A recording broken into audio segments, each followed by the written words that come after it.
Bonjour à toutes et à tous, bienvenue dans ce podcast numéro 1 d'Histoire des temps modernes pour l'UNAMUR. Aujourd'hui, on va parler du concile de Ferrare, Florence, et également de l'imprimerie. Histoire moderne, chapitre 1, les débuts de l'époque moderne. Point 1, le concile de Ferrare, Florence, de 1438 à 1439. L'histoire moderne, qu'est-ce donc? Point 1, problème de catégorisation. Il existe une difficulté de la périodisation en histoire. Actuellement, le découpage est comme suit. Antiquité, Moyen-Âge, époque moderne, époque contemporaine. L'époque moderne s'étend de plus ou moins le milieu du XVe siècle jusqu'à la fin du XVIIIe, début du XIXe, 1789 à 1815. Cette division est purement théorique. Elle sort de la construction de l'esprit, elle sert à aider la recherche. Il n'y a pas de véritable marquage entre les époques qui changent du tout au tout. Actuellement, nous sommes dans une nouvelle époque historique. Elle pourrait commencer à la chute du mur de Berlin, ou bien depuis le début d'Internet qui a changé notre rapport au savoir. Tout est accessible par un lien où on peut avoir accès à toutes les connaissances en vrac, alors qu'avant tout était catégorisé dans les livres. Le web a fait basculer le monde dans une nouvelle ère, tout comme la crise de 2008. La périodisation pointe toujours des événements qui font basculer la face du monde et bien entendu, tout ceci est complètement arbitraire et théorique. Pour preuve, les dates posées par les historiens, ils ne se mettent pas d'accord sur les dates limites, c'est uniquement dû au fait qu'il n'y a pas de basculement dans un domaine à un autre domaine à un moment précis. C'est une lente évolution. Il faut beaucoup de temps pour qu'un basculement change les choses entre plusieurs années, voire plusieurs décennies. Il n'y a pas de transition nette. L'Europe a été bouleversée à l'époque moderne. Point 2. Problème de vocabulaire. Le terme moderne pose problème. Il est souvent confondu avec le terme contemporain. On parle de cette partie de l'histoire comme moderne parce que les gens de cette époque s'appelaient eux-mêmes modernes. En Angleterre et en Allemagne, on parle aussi d'époque moderne, mais elle regroupe deux de nos catégories, l'histoire moderne et l'histoire contemporaine, sous le terme Modern History, qui s'étend du XVe siècle à maintenant. Mais il sépare la modernité en plusieurs parties. La première partie, Early History, et la deuxième, Frühe Neuzeit. Ils introduisent une notion qui n'apparaît pas chez nous, celle de la naissance, du début de la modernité. Point 3. L'époque moderne possède des divisions très complexes. 15e au 16e siècle, Renaissance. 18e siècle, âge baroque, classique, grand siècle en France, siècle de fer dans nos régions. Siècle d'or, Gouden Eeuwen, pour les provinces unies, mais ce terme est aussi utilisé chez les Espagnols. Cependant, il désigne pour eux le XVIe siècle. Le XVIIIe siècle, ce sont les Lumières. Désigner cette époque n'est pas une mince affaire. Toutes ces notions ne sont valables que d'un point de vue occidental, car l'Europe, à l'époque moderne, est nettement inférieure à l'Orient à l'époque. L'Europe est comme le nain de la surface de la Terre. Les grandes puissances sont essentiellement en Orient. Ces notions sont d'un point de vue européocentré. Point 4. L'Europe à l'aube du XVe siècle. Le terme Europe apparaît à cette époque, mais le continent ne s'appelle pas vraiment comme ça. Le mot qui vient de l'Antiquité, dans les milieux érudits, survit au Moyen-Âge dans les milieux des lettrés. On ne parlait pas d'Europe, mais de Christianitas, chrétienté. Ce qui unit les hommes n'est pas d'habiter sur la même terre, mais d'avoir une même foi, la religion catholique à l'époque. Mais l'idée d'Europe supplanta celle de Christianitas, par l'union des hommes par la politique et par la culture, et non plus par la religion. Comme dit plus haut, les civilisations orientales et asiatiques sont supérieures aux nôtres et au XVe siècle, en effet, l'Europe est en crise, car la religion chrétienne est en crise. Mais pourquoi ? Le pape est à Rome. Ce phénomène a été difficile à installer, mais le pape vit et travaille à Rome. Cependant, au début du XIVe siècle, la France a pris le contrôle de la papauté, et le pape déménage à Avignon, qui n'est pas un territoire français, mais un territoire pontifical à l'époque, ce qui conduit à un rapprochement avec le roi de France. Le pape est le chef des États pontificaux, mais il est loin de Rome, ce qui mène à une crise dans les épées. En 1376, le pape décide de quitter Avignon et de revenir à Rome. Ce pape, c'est Grégoire XI. Malheureusement, il meurt après seulement 1 an et demi après son retour à Rome. Il faut donc un nouveau pape. C'est alors que deux factions s'opposent. La française d'un côté, pro-Avignon, et de l'autre, italienne, qui souhaite voir le pape à Rome. C'est finalement l'Italie qui gagne le combat, et le nouveau pape est Urbain VI. Monte sur le trône de Saint-Pierre, il est le pape réformateur, mais il le fait de manière brutale. Néanmoins, les cardinaux français n'en veulent pas, et ils élisent un deuxième pape, Clément VII, qui s'installe à Avignon, en France. Aux yeux de l'histoire, c'est un pape italien qui est considéré comme étant le pape légitime. Le français est considéré comme l'antipape. Le fait que l'Église chrétienne possède deux chefs provoqua le grand schisme d'Orient, c'est-à-dire que l'Église est divisée en deux. Une partie des chrétiens se soumet au pape de Rome et l'autre au pape français. Mais qui croire? Qui détient le vrai pouvoir et la vraie foi? Pour régler ce problème, les cardinaux se réunissent à Pise, en Italie, et ils vont décider en 1409 d'élire un troisième pape. Ils vont élire Alexandre V, reconnu comme étant le vrai pape de la chrétienté. Bien entendu, les deux autres papes ne veulent pas se laisser destituer, et trois papes se disputent le trône de Saint-Pierre maintenant. Pour pallier à cela, on organise un autre concile en 1414. Un quatrième pape est élu, Martin V, seul reconnu, et cela marque la fin du grand schisme d'Orient. La crise majeure qui secoue la chrétienté. Point 5. La carte de l'Europe au XVe siècle. La structure politique de l'Europe est complètement explosée. Il y a des royaumes, des républiques, des oligarchies, des confédérations et des États de la taille d'une cité partout. On est face à une réalité politique atomisée. La chrétienté est une constellation de pouvoirs locaux en fait. Aucune grande structure et aucun grand État n'est organisé contrairement en Asie et en Amérique. De plus, il y a également des tensions entre les États. Sur le plan socio-économique, l'Europe en crise car au XIVe siècle, elle a vécu des événements majeurs. PAG, petit âge glaciaire. Il y a un refroidissement de la température, du climat au XIVe siècle, au niveau mondial, accompagné de pluies torrentielles. Il durera jusqu'au XIXe, au moins.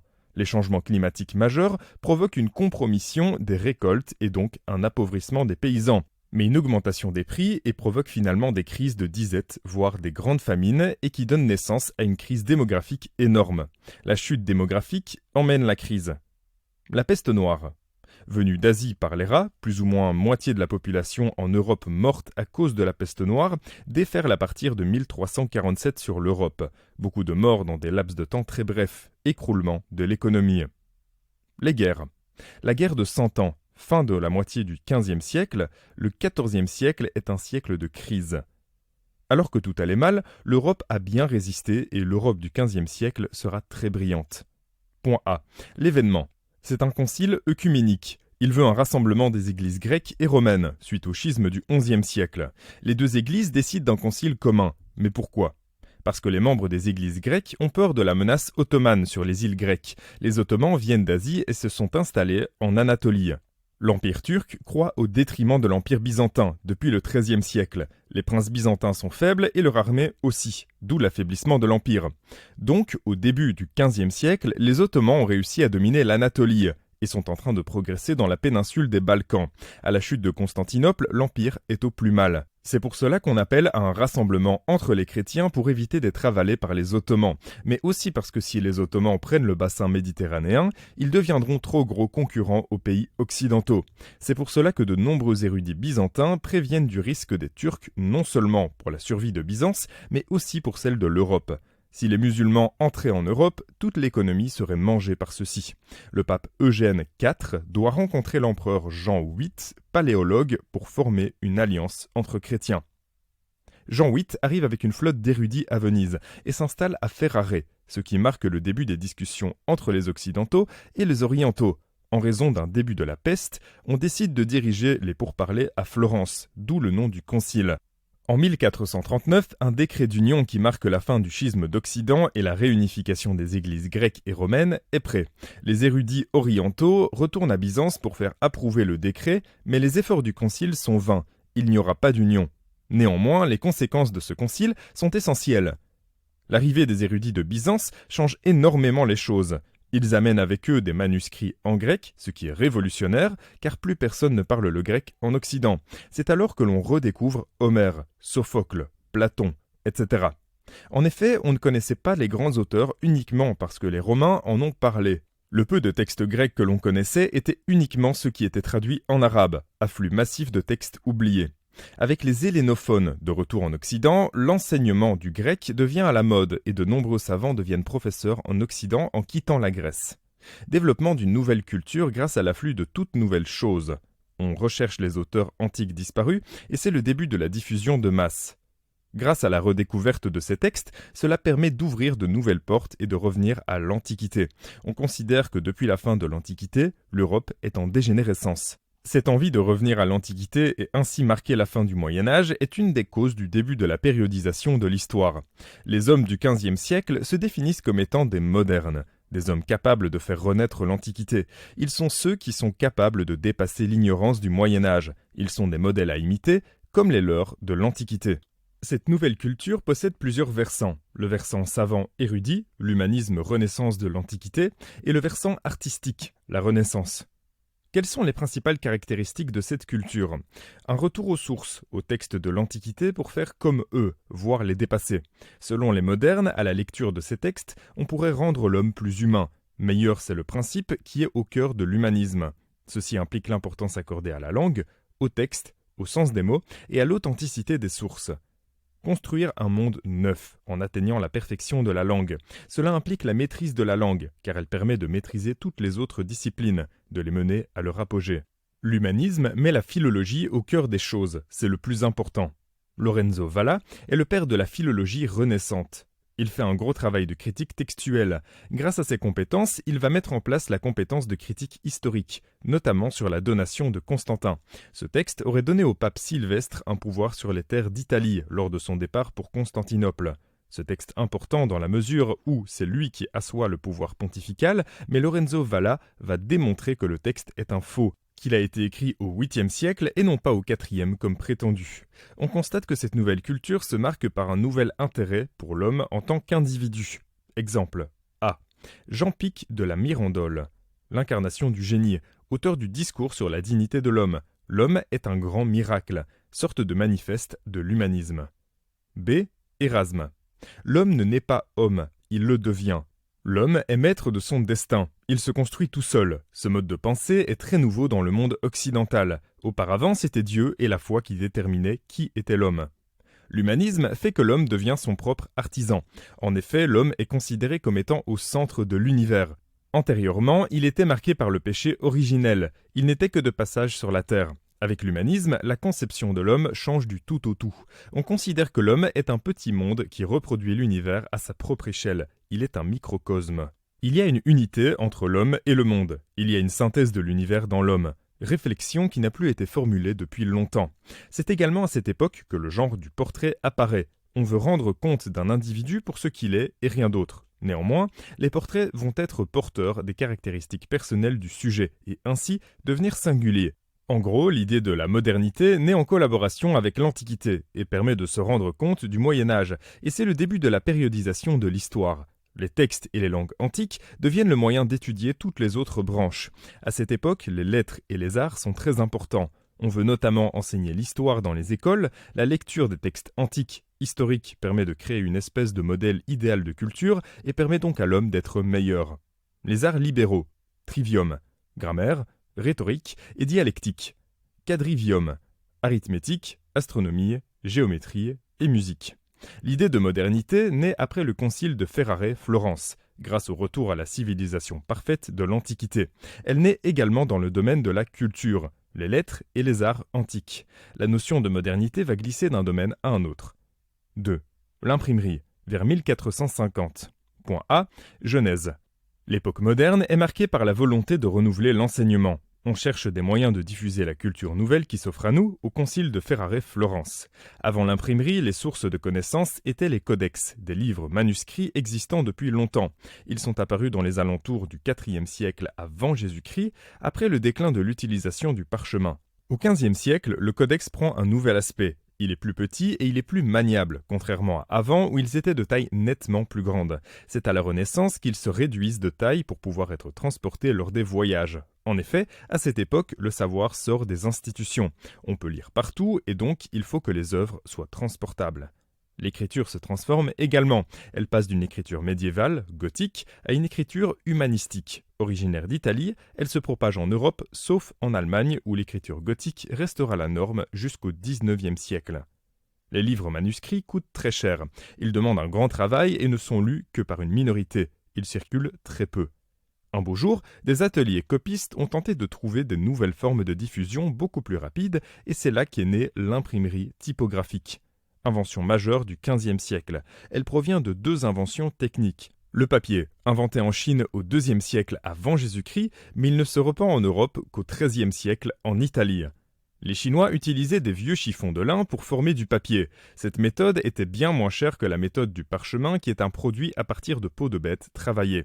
On peut constater une corrélation entre le port des sous-vêtements et la fabrication du papier. Les caractères mobiles. La typographie, c'est l'impression au moyen de caractères mobiles, c'est-à-dire des lettres indépendantes les unes des autres qui peuvent être assemblées ensemble afin de former des mots, des phrases, des textes, et cela à l'infini. Cette méthode n'a pas été inventée en Europe, elle provient d'Asie, de la Corée. À l'époque, les caractères étaient en porcelaine, puis en bois, et finalement en métal. En Europe, c'est Gutenberg, allemand de la fin du XIVe siècle, établi à Strasbourg, comme orfèvre fabriquant des petits miroirs pour les pèlerins. Il a l'habitude de travailler le métal, grâce à son métier, qui serait l'inventeur des caractères mobiles européens. En tout cas, il est le premier à le faire. La presse. La presse est composée d'un composteur, qui est le support de caractères solides moulés à partir de moules standardisés, contribution à la normalisation de l'écriture, et d'une casse, une boîte où sont rangés tous les caractères mobiles. Pour que l'impression soit marquée sur la feuille, on couvre les lettres dans l'encoche, d'une encre très grasse, et on appuie très fort avec une presse. Une feuille de papier, c'est égal à plusieurs pages d'un livre. Gutenberg et Fust, financiers de Gutenberg, installent leur presse à Mayence, en Allemagne. Ils y commencent à imprimer des petits textes. En 1455, ils publient leur premier livre, B42, Bible à 42 lignes par page de 1282 pages, tiré à plus ou moins 160 à 180 exemplaires. Le style d'écriture est gothique et pas humanistique. On essaie encore de faire comme si c'était écrit à la main. Il y a de la couleur, des lettrines. Ce n'est que plus tard que l'on change le texte ou qu'on s'éloigne du caractère fait maison. Cette Bible B42 relève des incunables, c'est-à-dire inacula qui veut dire berceau, ces livres imprimés avant les années 1500. Point B. La diffusion de l'imprimerie en Europe. Vers plus ou moins 1460, on voit l'apparition d'ateliers en Rhénanie, et en 1500, il y a des ateliers un peu partout en Europe. Les Allemands quittent l'Allemagne pour la ville italienne de Subiaco, et en 1465, Grammaire latine est publiée en caractère humanistique. Venise est un grand centre éditorial comme la Sorbonne l'est en France. En 1476, à Lyon est imprimé le premier livre en français, La Légende dorée, qui est un best-seller hagiographique. En 1473, Thierry Martens et Jean de Westphalie, premier imprimeur belge, Pays-Bas espagnol à l'époque, publient à Alost le premier texte de Denis le Chartreux, le miroir de la conversion des pêcheurs. En 1474, c'est la fin de l'imprimerie d'Alost. Au XVIe siècle, Anvers devient un grand centre d'impression jusqu'au XIXe siècle, notamment grâce à la famille Plantin, grande famille d'imprimeurs. NB. Les commandes sont essentiellement des universités et des autorités ecclésiastiques qui cherchent à instruire leurs novices. C'est la deuxième génération d'humanistes qui fera que l'imprimerie sera un outil indispensable à la transmission des savoirs.